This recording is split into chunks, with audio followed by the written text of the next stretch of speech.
Here we are out in the middle of nowhere, 100 miles to the nearest town. However, we do have our video production facility where we do YouTube videos and broadcast them all over the world just for you.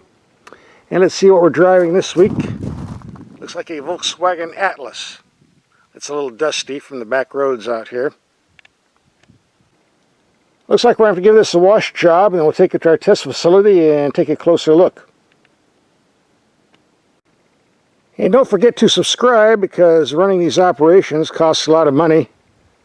I mean, just to get electricity, we had to run an extension cord all the way into town. 100 miles, that's a lot of cord. About all Home Depot had. Yeah, all that off-roading, need a car wash now. We'll short out all the sensors on the computer that are beeping and going like crazy. Just like being in a submarine.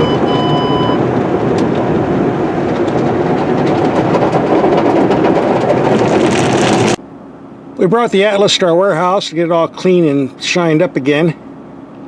Let's take a closer look. Well, nothing exciting about the styling. Generic Volkswagen, that's not a bad thing. Kind of plain though. Probably won't get too much attention on the street. Here's your side view. And a peek from the rear.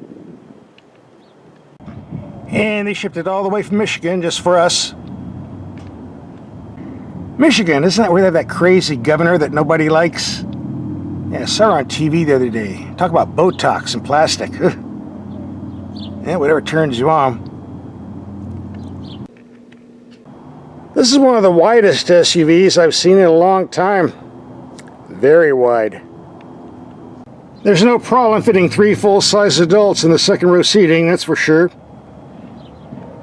The brochure they sent me said this has 3-row seating, which means there should be a 3rd row here.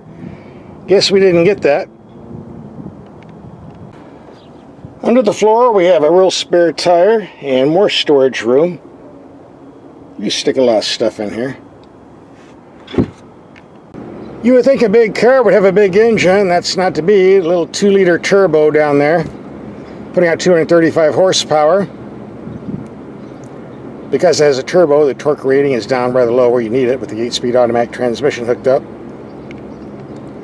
AV6 putting out 276 horsepower is optional, but it can jack the price up to around 48 grand, so that's a bit much more than I would rather spend, but maybe not for you. Here's the fuel economy. 21 in the city, not bad. 24 on the highway, not that impressive, with an average of 22. We're going to rack up a lot of miles to see if this is true. Here's where it's made. Germany, Mexico, Chattanooga, Japan. For those who care about such things. The base price starts at $31,000. This is the upgraded SE, which has a whole list of standard equipment. I won't read it off, I'll just show you here.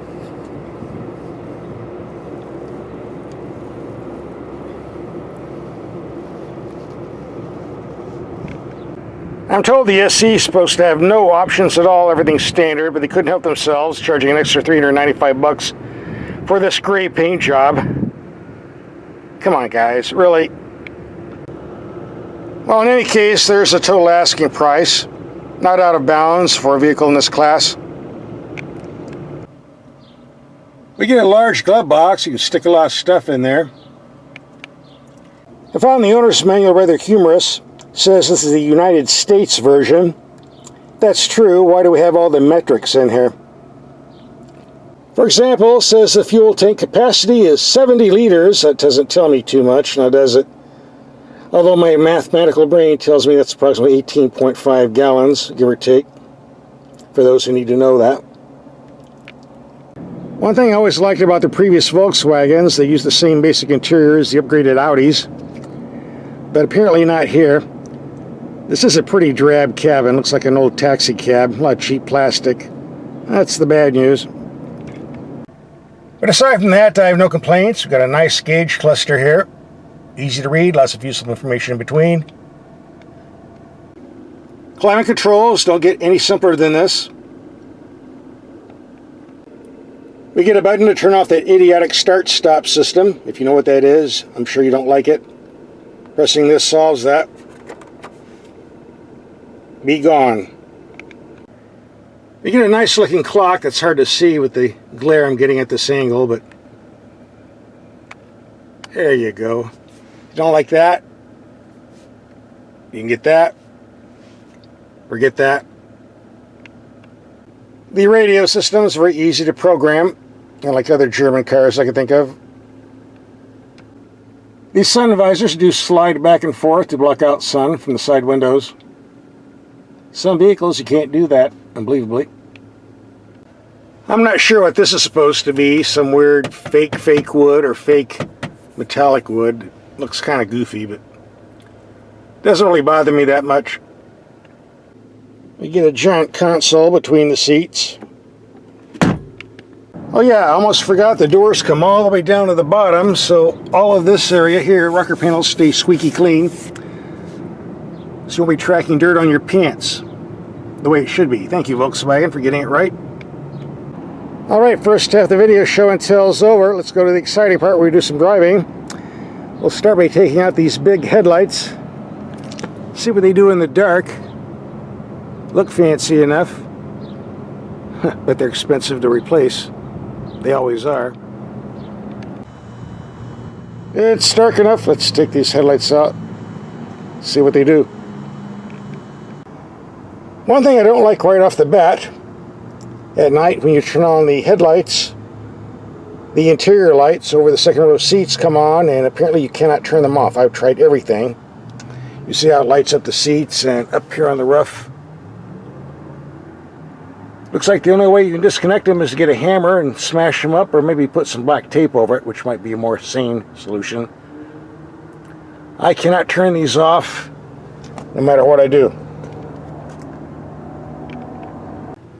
Here we have the low beams on a building 100 feet away. Very bright, good widespread. Height, adequate enough, I guess. Go to high beam.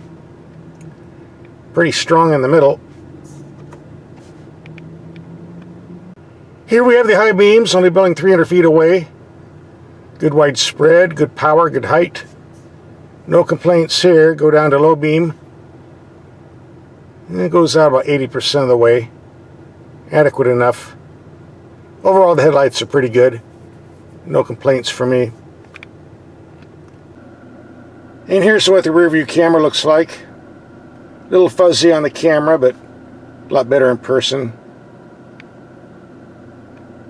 The power steering has a lot better feel and feedback than other Volkswagens I've driven lately. It's certainly better than a lot of German cars I've driven lately, so they're learning.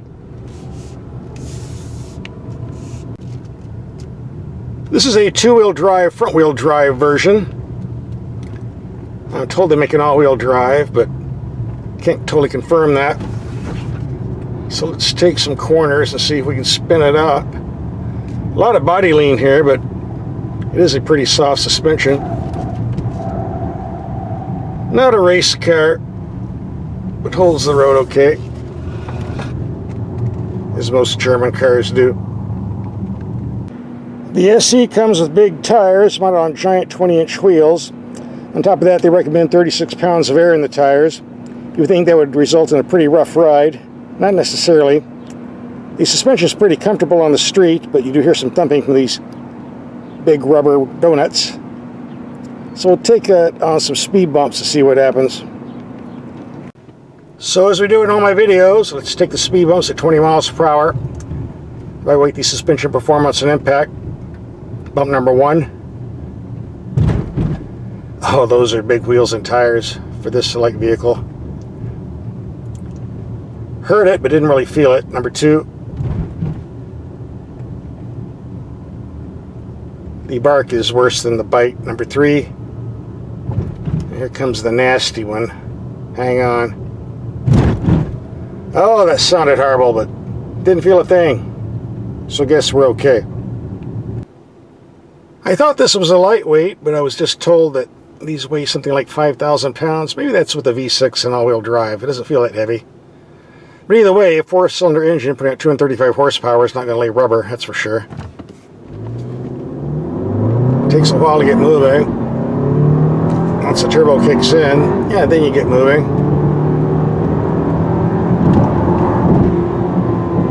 Yeah, acceleration's okay, but just me in here. Get that third row seat, sticking around 7 kids, and mom and grandma, you might not be going as quick. Takes about a second or two to spool up. But I'm not forking up all that money for the V6, so this will have to do.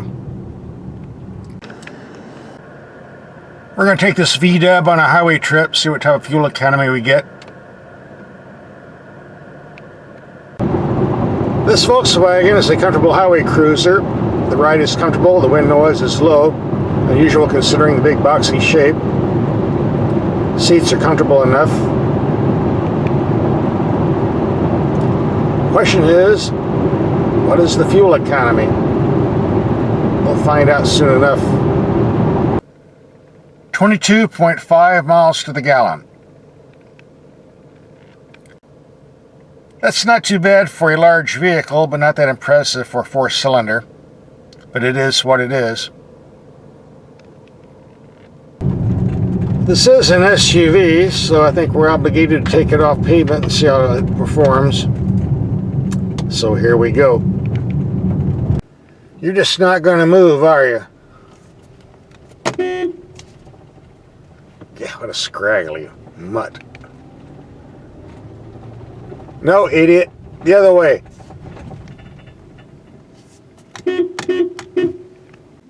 Nice set of horns you got. I'd step out and say hello, but I don't think that'd be a good idea. You gotta do some ranch patrolling, round up the cows and get rid of the illegal aliens hiding in the bushes. By the way, if you're wondering what all this goop is on the bodywork, it's called car wax. You put it on, don't wipe it off. Protects the paint against any thorn bushes you might run into. Nice trick, and it works. We're at our remote headquarters, and the first thing we need to do is check the refrigerator and see if there's any beer in here. Ah, good stuff too. We're going to check out the cattle post. This is a rather rough road, but I think we can make it.